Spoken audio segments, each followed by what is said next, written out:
ময়মনসিংহের গৌরীপুরের ইয়াসিন মিয়া শেখ ২০২৪ সালে দালালের মাধ্যমে রাশিয়ায় গিয়ে সেনাবাহিনীতে যোগ দেন। এরপর অংশ নেন ইউক্রেন যুদ্ধে। ঈদের পরদিন রাশিয়ায় থাকা এক পরিচিত জনের কাছ থেকে পরিবার জেনেছে ক্ষেপণাস্ত্র হামলায় ইয়াসিন নিহত হয়েছেন। শুধু ইয়াসিন শেখ নন, তার পথ ধরে বাংলাদেশ থেকে বহু তরুণ রাশিয়ায় গিয়ে ইউক্রেনের বিরুদ্ধে যুদ্ধে জড়াচ্ছেন। এ পর্যন্ত বাংলাদেশ থেকে অন্তত ১০০ জন তরুণ এভাবে দেশটিতে গেছেন। তাদের মধ্যে ৩ জন প্রাণ হারিয়েছেন, আহত হয়েছেন বেশ কয়েকজন।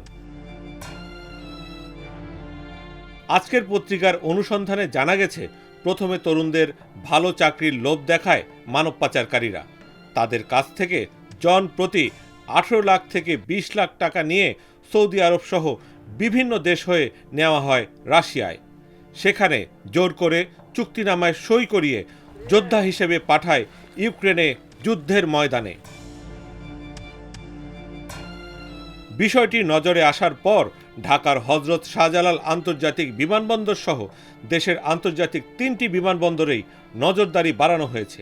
কিন্তু এরপরও সোনার হরিণ ধরার স্বপ্নে বিভোর তরুণদের যুদ্ধের ফাঁদে পড়া ঠেকানো যাচ্ছে না। গত জানুয়ারি থেকে এ পর্যন্ত রাশিয়াগামী সন্দেহে ১১ তরুণকে ঢাকার বিমানবন্দর থেকে ফেরত পাঠানো হয়েছে। এ বিষয়ে পুলিশের অপরাধ তদন্ত বিভাগ সিআইডির বিশেষ পুলিশ সুপার জসিমউদ্দিন আজকের পত্রিকাকে বলেন, রাজধানীর বনানী থানায় একটি মামলায় তদন্তের অংশ হিসেবে একজন দালালকে গ্রেপ্তার করা হয়, যিনি মানব পাচার চক্রের সদস্য। সন্দেহভাজন আরও ২-১টি ট্রাভেল এজেন্সিকেও নজরদারিতে রাখা হয়েছে।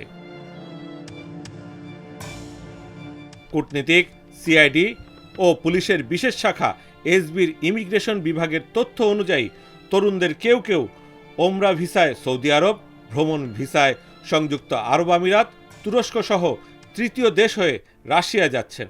পরে তাদের চুক্তিনামায় সই করিয়ে ২০ দিনের স্বল্পমেয়াদী প্রশিক্ষণ দিয়ে ইউক্রেনে যুদ্ধে যেতে বাধ্য করা হচ্ছে। এসব ঘটনার পর আন্তর্জাতিক বিমানবন্দরগুলোয় বিশেষ সতর্কতা জারির অনুরোধ করেছে পররাষ্ট্র মন্ত্রণালয়। এরই মধ্যে ফাঁদে পড়ে রাশিয়ার হয়ে যুদ্ধে যাওয়া ১০০ তরুণের কয়েকজনের অবস্থান শনাক্ত হয়েছে, বাকিদের কোনো খোঁজ নেই। যুদ্ধক্ষেত্র থেকে পালিয়ে আসা এবং যুদ্ধাহত বেশ কয়েকজন দেশে ফেরার আকুতি জানিয়েছেন পরিবারের কাছে। খোঁজ নিয়ে জানা গেছে, প্রতিবেশী ভারত, নেপাল এবং শ্রীলঙ্কার অনেক নাগরিককেও যুদ্ধের জন্য রাশিয়ায় নিয়ে গেছে মানব পাচারকারীরা।